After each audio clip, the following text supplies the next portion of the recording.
Teilatuetan lan egiten duen jendea. Zure agendan egonagatik sekula ezagutu ez duzun jende hori da. Gogoratzen saiatu arren arrotzak zaizkizun izen eta zenbaki horiek guztiak. Teilatuetan lan egiten duen jendeak ez dizu sekula aitortuko, baina badaki zerua ez dela urdina. Samuraien izarekin egindako banderen zurrumurrua bereizten badaki haizearen menera dagoenean. Teilatuetan lan egiten duen jendeak, jende horrek du benetako bertigoa. Teilatuetan lan egiten duen jendeak, ezingo nuke gau klub batean edo kafetxe bateko hormen artean lanik egin.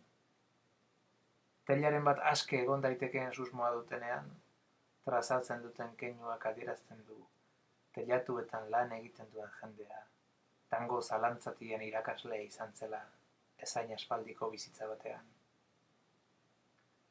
Teilatuetan lan egiten duen jendeak, presa orduak eta jende pilaketak saihesten ditu, jendetzak eta autobusek, eta leuzemiaren usainak eta gehiegi hitzak, mundua bere buztinezko artesietatik amilarazteko arriskua balego bezala. Teilatuetan lan egiten duen jendea ez da fio, goizeko 5 kale hutsez ere. Eta teilatuetatik jaisten den apurretan, espaloia utziz errepideko zebrabidea zapaldu aurretik, oin bakar batez ziurtatzen du lehenbizi asfaltoaren gogortasuna, zer gerta ere, oinenpean ibai izoztu bat ondoratuko zaion beldur.